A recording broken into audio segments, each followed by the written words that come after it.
Oh, you already started it? Yep. Hey there, sports fans. What's going on? This is Thursday, week 9 preview. We have a game coming up this week between we got a good one here. Philly and Houston, barn burner. We got bottom 3 team versus maybe bottom 2 team versus a top 2 team. We have the undefeated Philadelphia Eagles coming into Houston to play Mills and and Brandon Cooks and the Houston Texans. This is one of those games where, I think it's going to go the way everybody thinks it's going to go. I don't think this is going to be the game. Yeah, I don't think this is going to be the game that the Eagles lose. But who knows? The NFL is a crazy place. Hey, you know? The NFL is a crazy place, so this you never know. This could be a game that every once in a while you have these games where a great team is playing a dumpster fire team, and they just don't, like, in practice. Instead, they have like ice cream day. The game. And then they have the game is in Houston. Yeah, and then they have like no pads day, and then after ice cream pads and no pads day, they do like film day, except it's not like game film. They watch like a movie, and then so they're like, oh, how'd you guys practice for the team this week? And they're like, oh, we didn't, because it's fucking Houston. And then Houston comes out and surprises them, and winds up, maybe playing a game. This is just could be one of those games. You taking Houston? I'm not taking Houston. Okay. What I will say is this could be one of those games where I'll take Philly, understanding that I might lose. I'm taking Philly with less confidence. Get out of here. What are you This could talking be about? again. It happens, guy. You gotta understand that sometimes these teams, especially when you're doing so well, that things really aren't nothing's going wrong. Who's backing up Jalen Hurts? What do you mean? They're gonna put in the backup because they're playing Houston. No. I think Mark Sanchez. No, Mark they Sanchez throwing is this the one? backup. No, Minshew. It's Mark Sanchez's little brother. Oh, Gardner Minshew. Yeah. With Philly playing him, see if they can win this one with Gardner. Dude, but the thing, I'm just saying. Actually, no. You might, right? You might. Philly's defense did get a little better this week too. We'll talk about that in our trades and grades segment. But Philly added Robert Quinn. Philly added Robin Quinn and what's part of Chicago's dumpster fire sale. Let's cut to the chase. I've got Philly winning this game 27-13. Houston's been able to keep a lot of their games close this year, but Philly's a different kind of powerhouse. They're 7-0 for a reason. It's not really like a surprising 7-0 at this point. Maybe to start the season it was, but Philly's kind of like established themselves as a team that they're going to play good football every week, and if a team's going to beat them, they better be on their P's and Q's, and they better play some good ball. In Houston, his best ball isn't good enough to beat Philly. I'm sorry to all the Houston fans, the 7 of them out there. But Philly's gonna roll in this game. And Dallas is a big state. There's a lot of people. There's a lot of teams. Not everybody's a Dallas fan. Even if Houston could keep this game close, Philly will make at least like 5 to 6 big plays that will determine the game. Houston will win by 2 touchdowns, 27-13. I'm confident with it. Say it here, it'll be at least a 14-point spread. I'm taking Philly in this one 31-19, 14 points. Yeah, it'll cover the 14-point spread. But at the same time, I'll say this could be a game that upsets a lot of people, fucks up a lot of people. I know, Davis Mills might have 1 touchdown and 3 picks. It might not be 4. This could be one of those games that fucking flips people on their heads, man. You never know. If they were to, it'd probably be Dameon Pierce, right? Because, get that ground game going. And then maybe Cooks finally has that breakout game.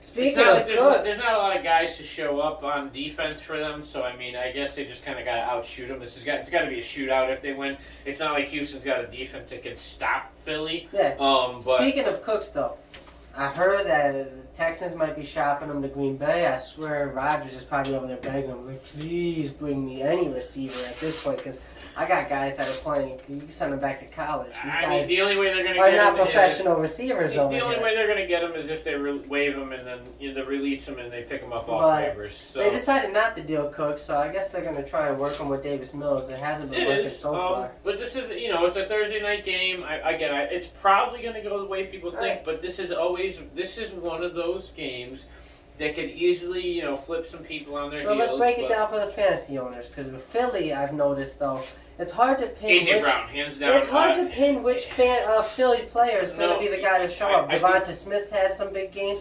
AJ Brown's had some big games. Jalen Hurts has been selfish sometimes, ran him in on his own. And then sometimes they give it to Miles Sanders. They spread it around. That guy I'm going to start against Houston. I would never start Miles Sanders because of the way Hurts is. I think Hurts is going to probably at least rush for 1 touchdown and probably throw for 2 to 3. but I think probably at least two of them are going to beat AJ Brown. So I think None to Smith. You gonna neglect him again? I don't. You know what? In the end zone, and I hate to say it, but down the field, Smith's a great target, and once he gets the ball in his hands, he can make guys miss. He can break a 70-yard play, but on the goal line, AJ Brown 6'5". He's a big presence. He's a very high. He's an accessible target. He's right there. And honestly, if they can't get the ball to him, you have Goddard underneath. So Goddard, I think, on the goal line becomes their number 2 option in the read. So I just don't think that Smith's I think the number 2 option is Jalen Hurts running it himself. Yeah. Well, there is that, but that's more of a mentality, less of probably play calling.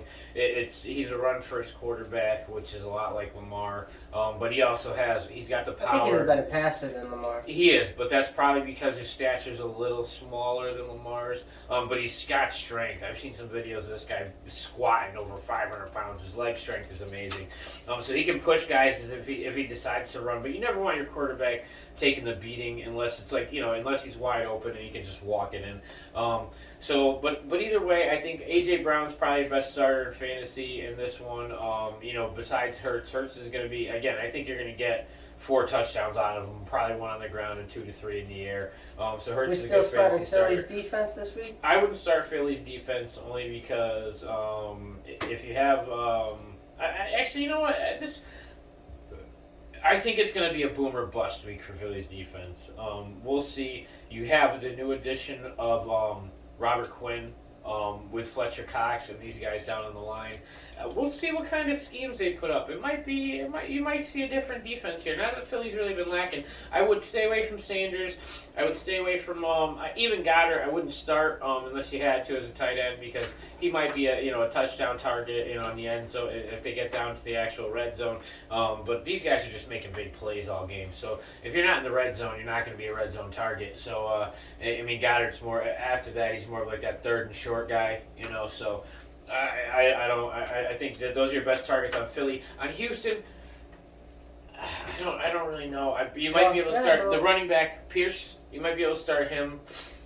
Everybody, make sure to check the first half of this game. Hopefully, Houston can keep it close, but after the first half, I predict that you might be able to just watch some like Wheel of Fortune or something. Or if you're a football Jeopardy, fan, get something going. If you're a football fan, you watch every game to the end. It's true. At the same time. Also, I know it's our football game. We are talking Houston here. We're talking Philly, but at the same time, the NBA started this week. NBA kicked off last week technically.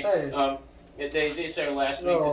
Yeah. So NBA started. Hockey's going well. The Bruins, I know you guys lost in overtime in a shootout. The Islanders lost last night 1-0. Bruins came back from a 2-5 deficit in the third period to win in overtime 6-5. So go Bruins Nation if you're a Bruins fan. Basketball, seasons are young. I don't know. I haven't really seen too much. Yeah, there's a lot of teams doing really well that you might not have expected, and a lot of teams that aren't doing too well. Ja Morant looks like an early runner for MVP, but it's only been about a week and a half of basketball, 2 weeks of basketball. But Ja Morant picked up where he left off last year. He's playing really well. The Celtics are playing. Celtics playing well, and actually breaking news from last night and this morning is the Celtics released Ime Udoka, their head coach, who just took them to the finals last year because of all of that situation going on with dating people within the organization. She his girlfriend. You brought that up to me. And the Brooklyn Nets actually signed him within like a day. So the Celtics head coach will be heading to Brooklyn as soon as he's eligible to play. I have to look into this more, but I don't know exactly if his suspension is team-oriented or NBA-oriented. So maybe if he goes to Brooklyn, he'll be able to play right away. Like I said, I didn't actually look into that. But I know the Celtics suspended him for a year. Yeah, I know we were talking about that in a couple of Well, Brooklyn started this year. I believe they're 1-5. So with Kevin Durant, Kyrie Irving, and a lot of talent over there. They're not winning it. The Lakers are also 1-5. So not playing well. Golden State's doing okay. They're 3-4, not too great. They're the returning champs, but they're not playing too well. And this guy's not. Westbrook doesn't look good the right Celtics. Now, huh? Westbrook's going through some no, Westbrook's. Yeah. They're still trying to blame everything on him though, and I don't necessarily think Westbrook's the entirety of it. They don't want to blame LeBron for anything. So they keep putting all the blame on Westbrook, but I think the entire team isn't really built that well. They don't have They have the worst shooting, 3-point shooting percentage in the entire NBA. They can't hit a jump shot for their life. It's tough. So. And now, to move on to some other sports, MLB. We got what the Phillies just took a 2-1 lead in the World Series last night. Were they playing the Astros? The Phillies were up 7-0 at one point, and they really seemed to steamroll the Astros in Game 3. So the Phillies, you got the Eagles, who are undefeated. Yep. I recall the Philadelphia Flyers hockey team's doing really well to start the year. Again, the 76ers have a very solid record, and the Phillies are winning the World Series so far. So the town of Philadelphia is jumping right now. If you're a sports fan and you want to root for the Eagles, because I don't know about going down to Philly if you're against them, because they're a pretty passionate fan base. Yeah. But if you want to feel some real good team energy, I'd head down to Philly right now, get a cheesesteak and celebrate with the Eagles. Go buy a Brian Westbrook jersey or something. Yeah, Donovan McNabb. Something, man. Yeah, it's or we got a Vic jersey over there if you want to, if somebody wants to borrow that. But other than that, watch this Thursday night game. Hopefully the Texans can make a game of it, but I expect the Eagles to roll. Hope you guys have a really good night. I'll see you next time. And enjoy watching all your sports. Like and subscribe to the channel for your next channel page. See us on Saturday.